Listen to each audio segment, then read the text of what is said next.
Hello, everyone, and welcome back to my reading of System Synthesis. I'm here with Chapter 13, titled Result Nezu's New Favorite Human. Itsuku let out a loud squeal as he tore through the steps and barged into Shota's apartment. His mom was at work, so there wasn't any point in going to his room. Dabi looked up from where he was sitting in front of the TV and playing video games. Tiny! He cheered. Dabby! Itsuki returned and sprinted around the room before crashing onto the couch with all the grace of a newborn giraffe. The results came! Dabby tilted his head back, eyes still glued to the screen where he struggled to fight off the AI-based villain. Itsuki took one look at the game, pattern recognition, autonomizing the character in a second. Uppercut, knee to the solar plexus, and toss him down, finish it with a hit to his nose. Huh? Darby asked, but followed his instruction to the T. Despite running dangerously low on his HP, Darby ended up winning the match. He grinned widely and jumped up on the couch. Damn, Tiny, I still don't know how you do that. Itsuku grinned and tapped his forehead. Dabby scoffed good-naturedly and rolled his eyes. You seem like you're in a good mood, Itsuku commented as he gauged the envelope in his hand.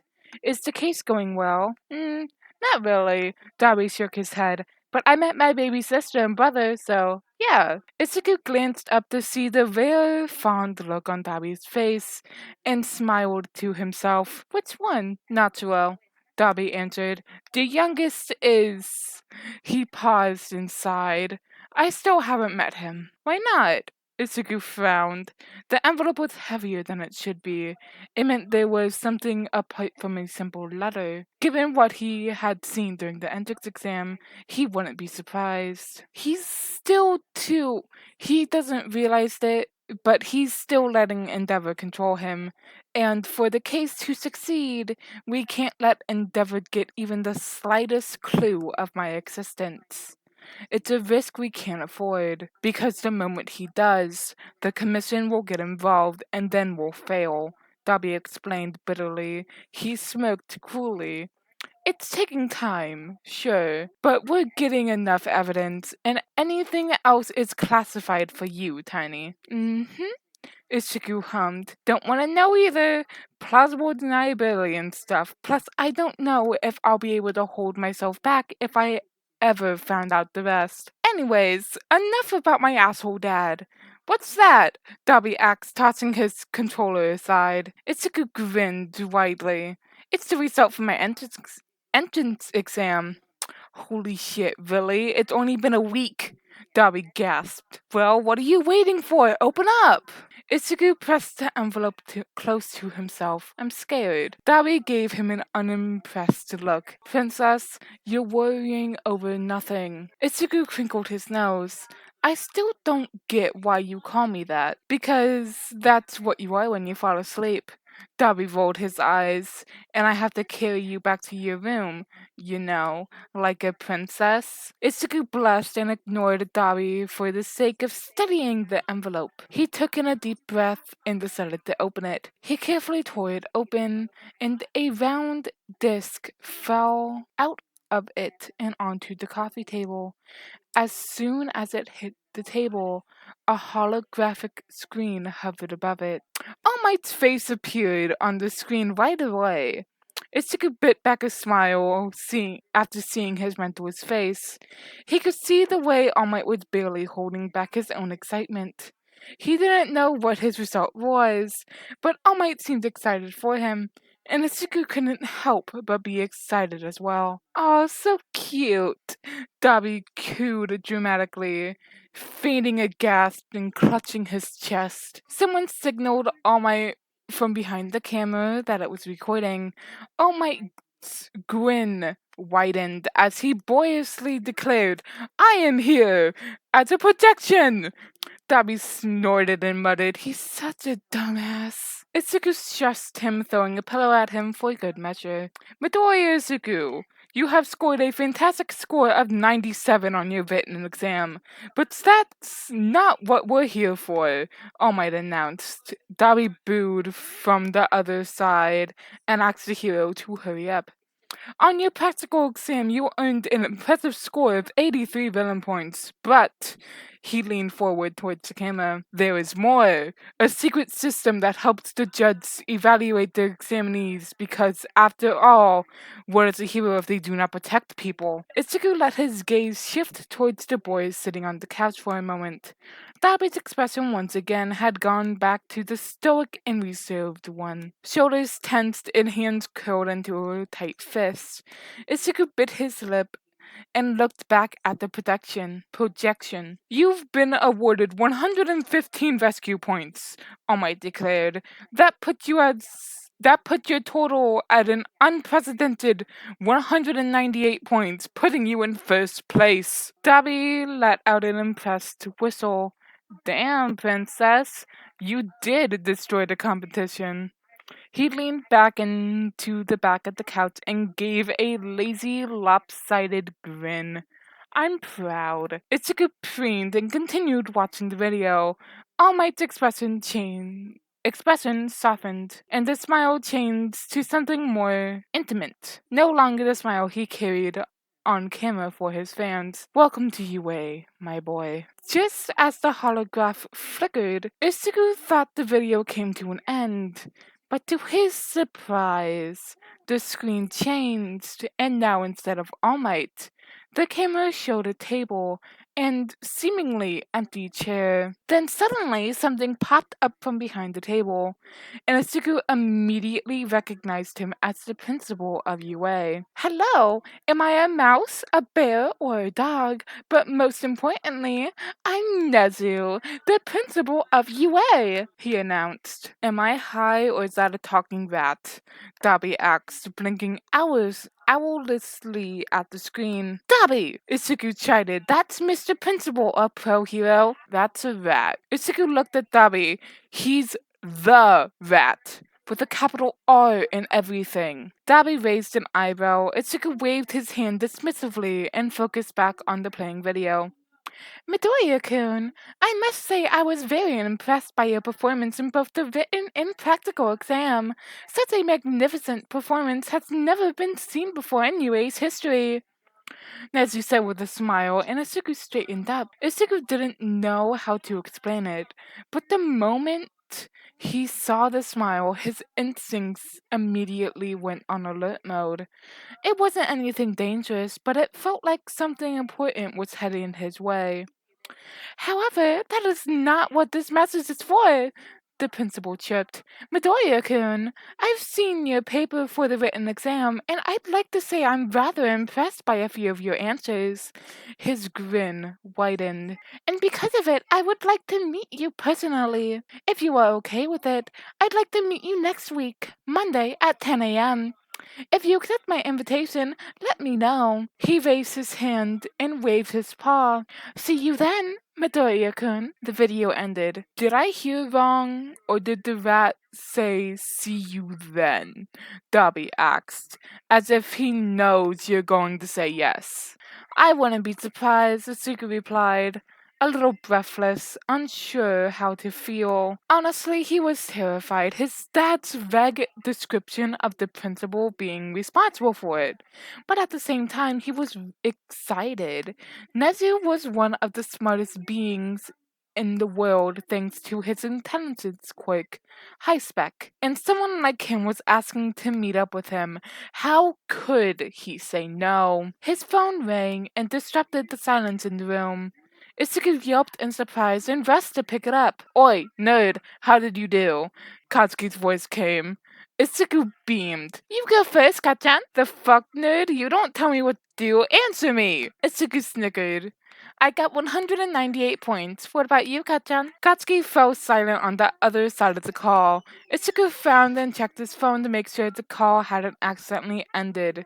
Kachan? Bitch, what the fuck? Katsuki breathed out in the end. How the fuck? What do you mean, Kachan? I got 120. Did you get 120 villain points? Itsuku asked quietly, almost scared to hear the answer.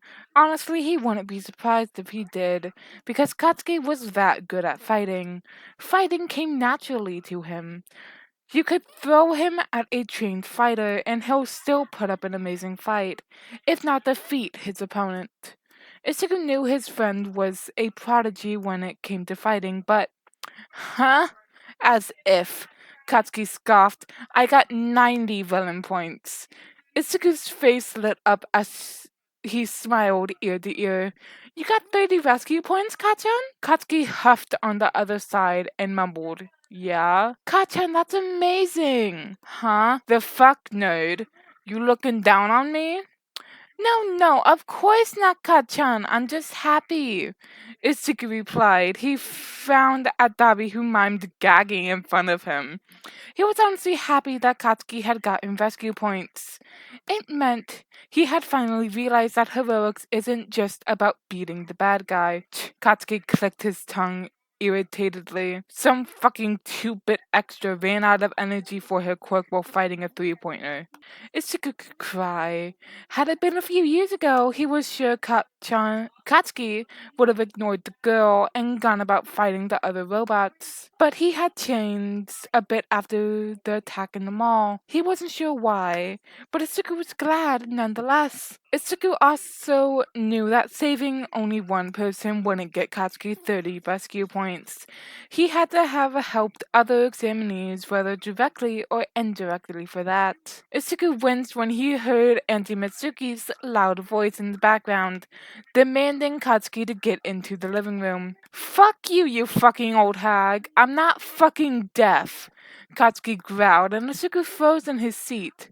There was something wrong with the way Katsuki replied. Kachan? Itsuki called. He didn't get a reply. Kachan? He tried again, but a little louder. Once again, he didn't get a reply. Kachan! Itsuki yelled, surprising Dabi, who had been busy petting Coffee sitting on his chest. What? Katsuki snapped back. You didn't reply when I called for you. Itsuki tested the water. Did you not hear me? The fuck, you damned nerd.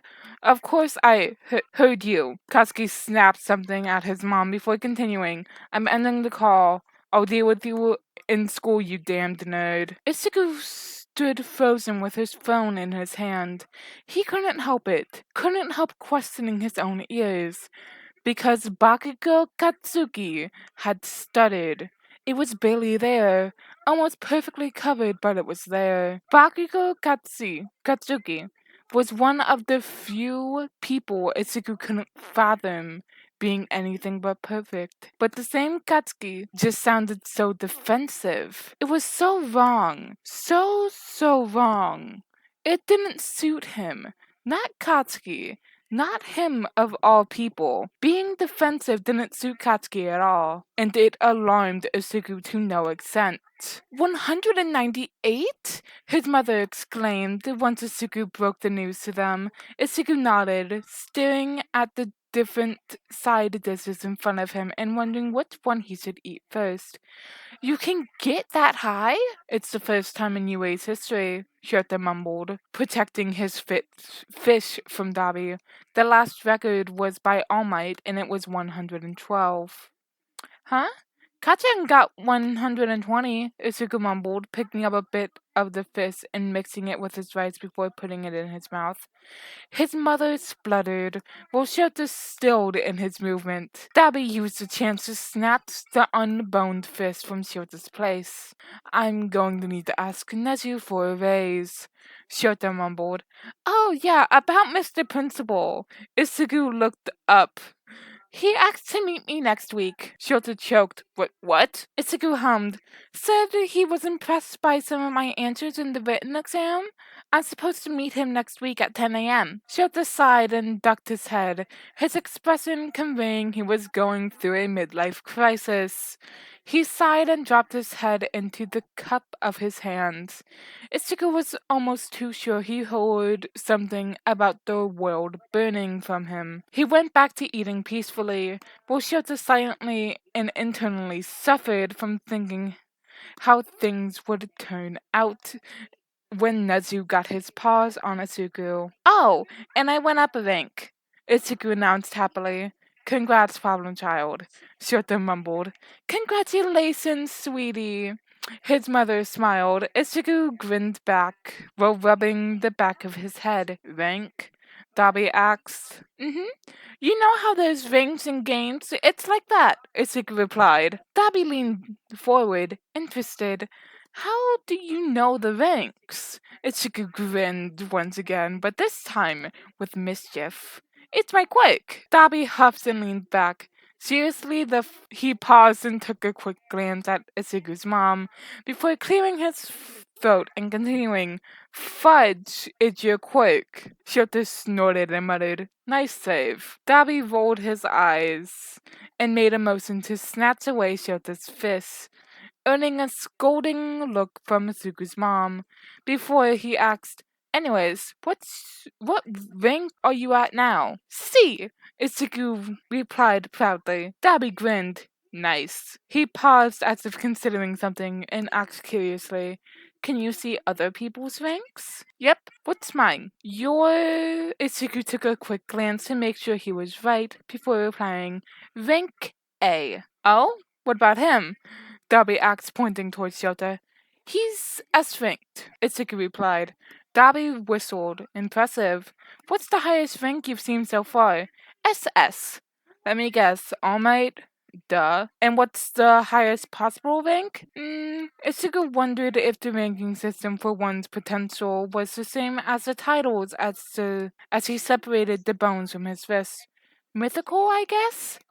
Damn. Oh! Itsuku put down his chopsticks and looked up at his dad once again. Dad, who makes our support items and hero costumes for us at UA? Shiota sniffed and looked up at him tired. For the first year, the support items are made by the third year support department students and quarterly checked by Power Loader, unless you make a special request for someone else to make it. And as for the costume, UA is affiliated with a support company. The third years, Itsuku repeated, surprised. Shota hummed. The students get support items, and the third year students get experience before they graduate. Though that's only in the beginning. If you break or damage your items during the school year, it's sent to the support company for repair or for making the new one. That's beneficial. Can someone have their first items be made by the affiliated support company? Itsuku asked. Yeah, Shota shrugged. Itsuku nodded in acknowledgement and made a mental note to talk to Katsuki as soon as he could. Why? Anything special you're looking for in your hero costume? Shota asked. Nuh-uh. Itsuku shook his head. It's not for me. It's for Kachan. I'm designing it. Dabi raised his eyebrow. Oh? Yeah, Itsuku replied with a chuckle. Though he did say he'll kill me if I mess up, he added with a mumble, earning a snort from Dabi. Shota let out a puff of breath and shook his head. Doesn't seem like he realizes how much faith Bakugo's putting on him by letting him design his suit. What's the special item? Dabi asked. Itsuku glanced at his mother, knowing well enough that if he said it out loud, his mother will worry, and then Katsuki will get mad. It's a secret! Dabi wiggling his eyebrows at him while Shota raised an eyebrow. His silent way of saying, we'll talk about this later. Anyways, Itsuku continued and turned to Dabi with a sharp grin. How's things going with Hawks? Dabi promptly choked on the rice. Monday came far too quickly, and not quickly enough for Izuku. He had no idea what to expect from his meeting with the principal of UA, with the smartest being alive. He just hoped he didn't embarrass himself more than usual, even if fear resistance took care of his bubbling anxiety. It did nothing for his clumsiness. He wished he could get some form of support from his dad, but Shota had already left for his work at 8 a.m. sharp. I'm lazy, he says, but the guy's never been late in his life. Standing in front of UA's main gate was just as daunting as the first time. Everything was just so huge. He knew there was a reason for it. He knew it was made as such while keeping in consideration of possible gigantification quirks, but still. Itsuku walked in half expecting the humongous reinforced heavy-duty doors to slam shut in front of his face, but thankfully it didn't. Much to his pleasure, he didn't come across that many people as he wandered through the hallways. Only a few students gave him a curious look, but didn't say anything. Isugu replayed the directions Nezu had provided him with in the last email as he walked up the stairs. He preferred to jump out a window rather than make the principal wait because he got lost, which he inadvertently did. But a kind second-year student with possible water-based quirk helped him with the directions. Isugu took a deep breath once he reached the principal's room, and just as he raised his hand to knock on it, the door slid open. He let out a quiet yelp and stiffened up. Am I a dog, a bear, or a mouse? But most importantly, I'm the principal of UA. Nezu popped up behind his table, a smile on his face and a paw raised in the air. Wait, where did he even come out from? Itsuku bowed hesitantly and stepped in, narrowly saving himself from tripping on the gap on the floor meant for the sliding door. Hello, Midoriya-kun. I'm glad to finally meet you face to face. Please, take a seat, Natsu chirped, pointing to the 4 empty chairs in front of him. As soon as Ichigo took a seat, he noticed the difference between the height of his chair and the one Nezu sat on. Nezu's chair was higher than the one he sat on, making it seem like he was towering over him. A quick glance around the room told him that everything was placed in a way that kept Nezu on the higher pedestal in more than one way. No matter what, starting from the blatant difference in the heights of the chairs to the low hanging bookshelves and the couch, everything in the room was made to make the visitor accommodate to Nezu. This whole room is a power play. Would you like some tea? Nezu asked. And when Asugu started a weak yes, he asked again, any preferences? No, anything is fine, Isugu said.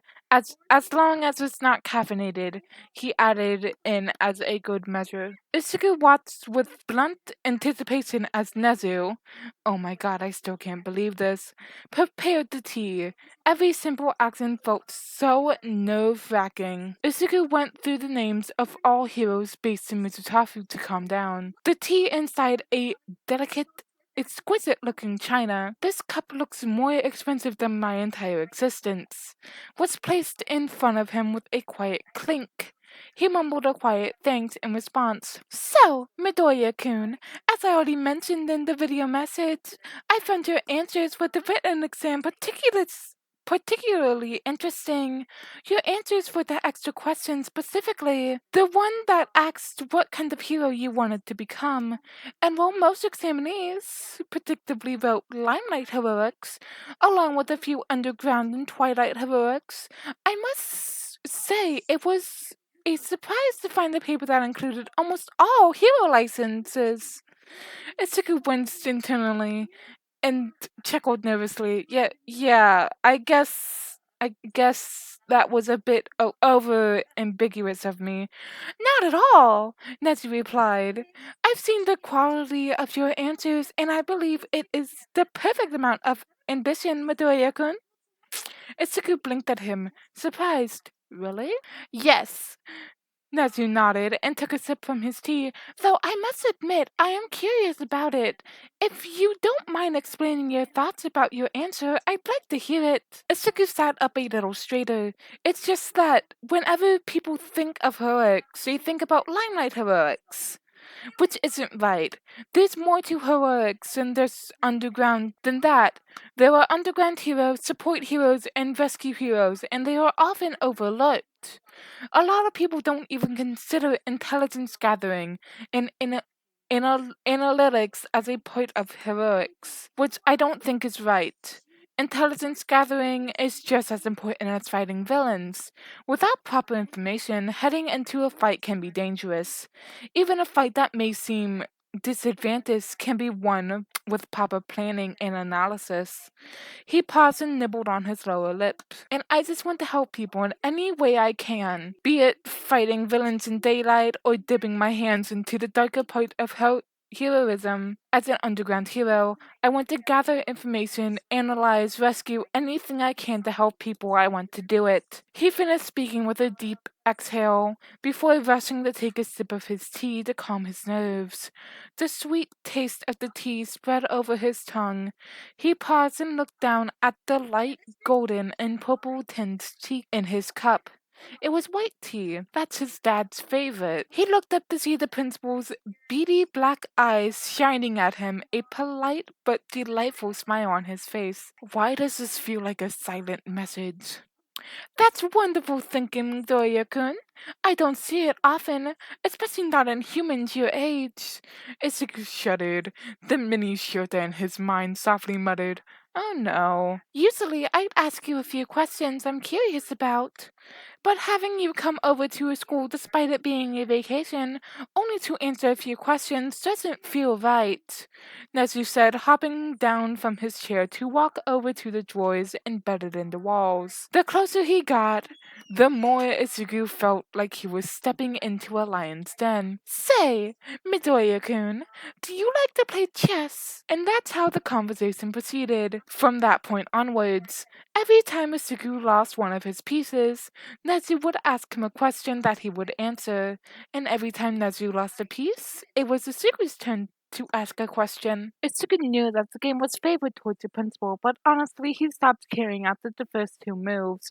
It was fun. Nezu obviously was a difficult opponent, and Izuku was far too engrossed in playing the game to consider anything else. Izuku looked over the board one last time before he looked up and met Nezu's eyes and grinned. "Checkmate," he declared.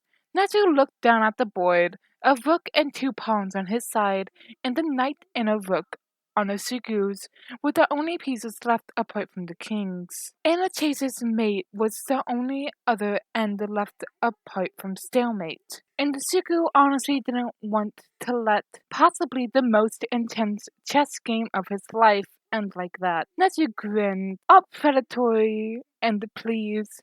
"Congratulations, Midoriya-kun." He chirped a little too happily that he had his passive skills flaring in his mind.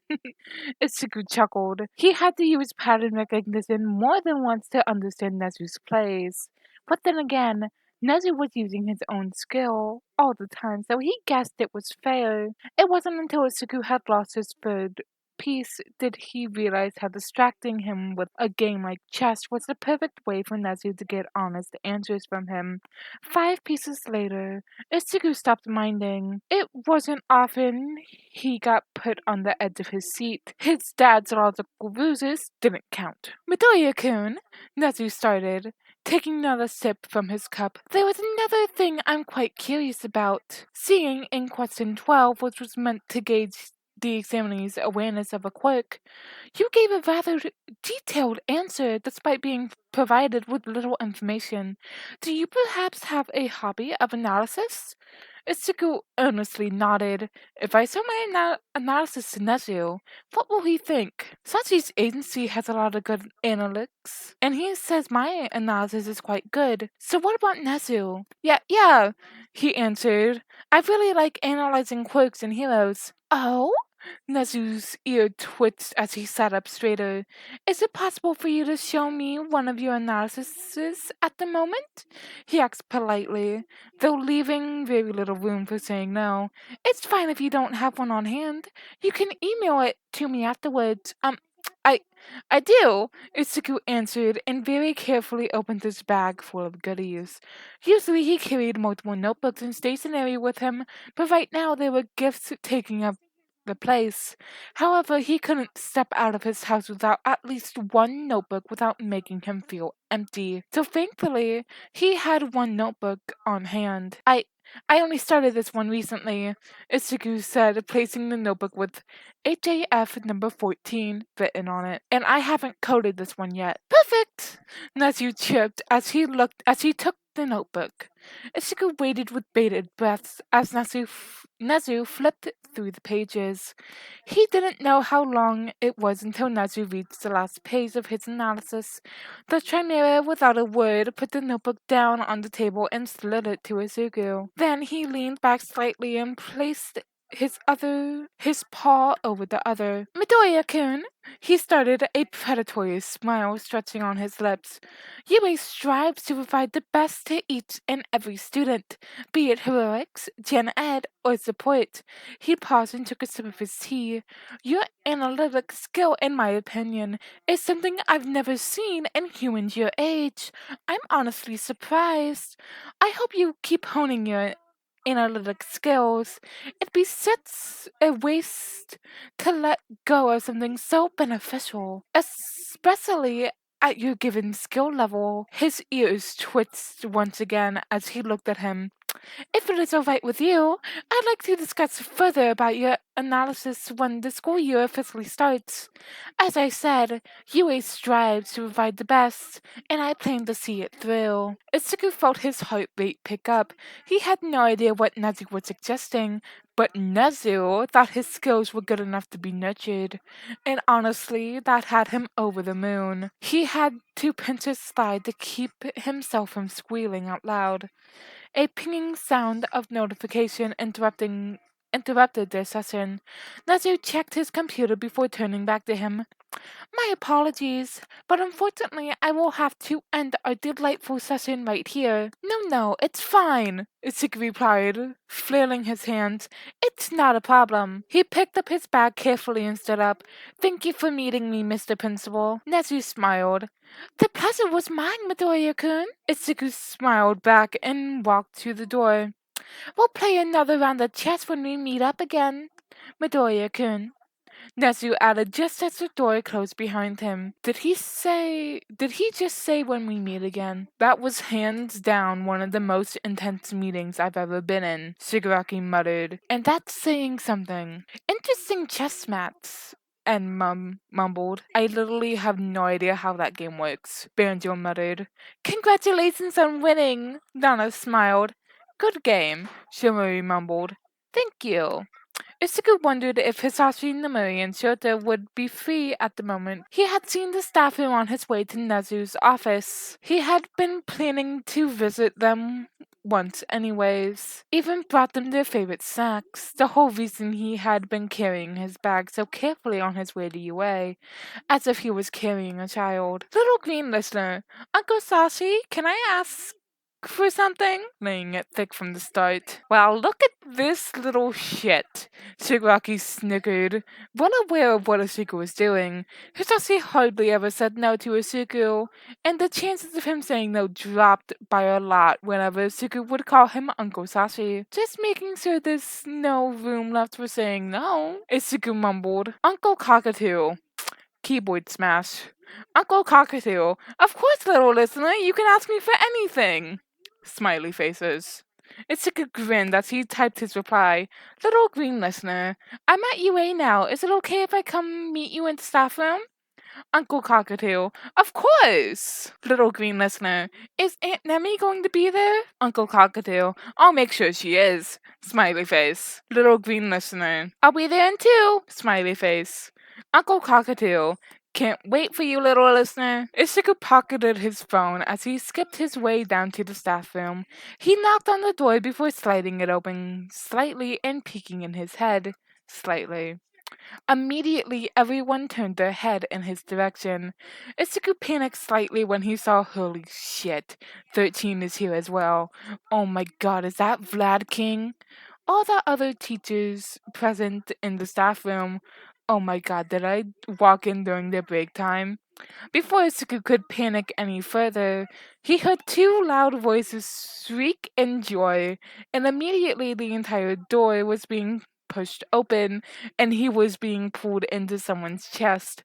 Huh? Look, it's my favorite nephew! He heard Nomuri squeal. I'm your only nephew, Isuku mumbled out, hugging her back before struggling to wiggle out of her hold. Details, Nomuri replied, waving her hand in the air before she let go. Immediately, Isuka was tackled into another hug by President Mike. He giggled when the hero accidentally activated his quirk while squealing, causing the others in the room to groan in pain. Hello, Sashi, Isuka mumbled, hugging the hero back. Little listener, President Mike cried. I got something for you both, Itsuki said, pulling his bag to the front. He fished out the bag of raspberry-shaped red and black jelly candies, her favorite. Oh my god, thank you, Namori grinned, licking her lips as he took the bag from his hand.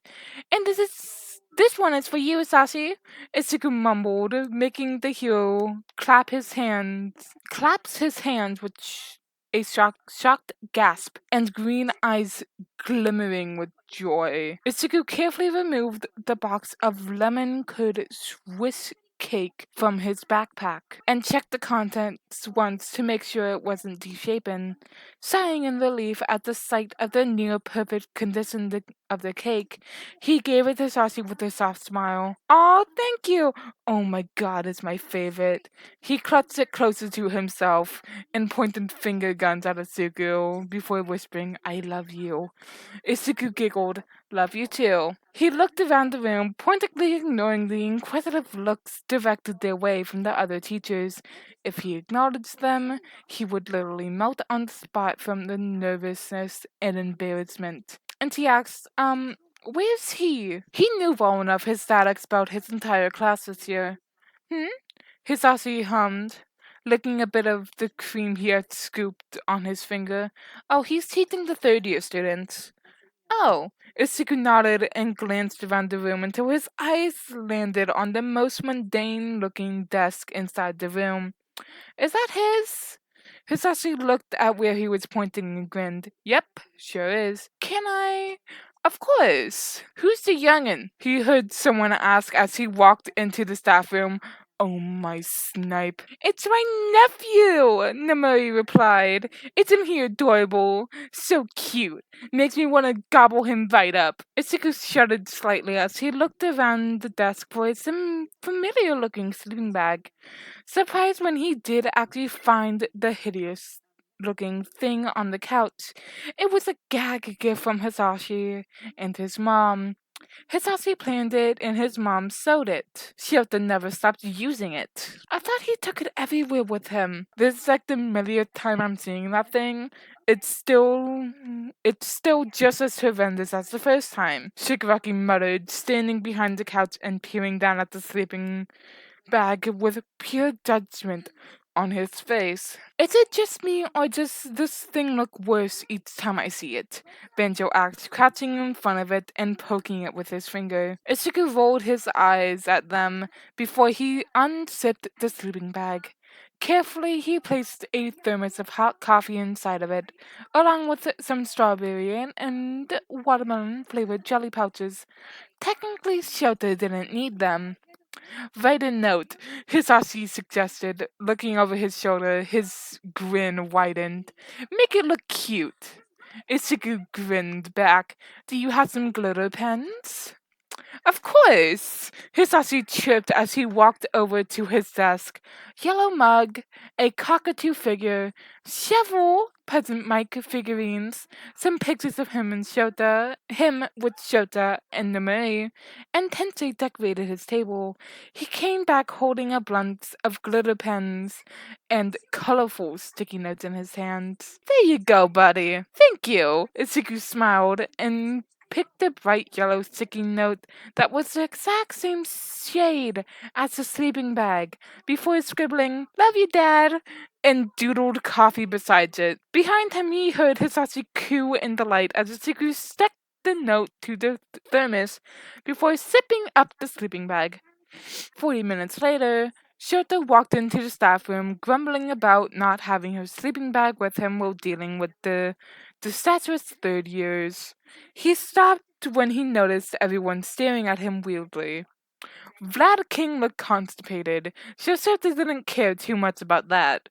But everyone else, apart from Cementos and Ectoplasm, well, it's not like anyone can guess what expression he's wearing, was looking at him weird. Why the fuck are Kayama and Shashi looking at him like that? He walked to the couch where his beloved sleeping bag was present, and immediately he knew someone had touched it. Who has a death wish? He heard Hisashi snicker as he reached for his sleeping bag. Shota paused, feeling the slight bulging inside of it.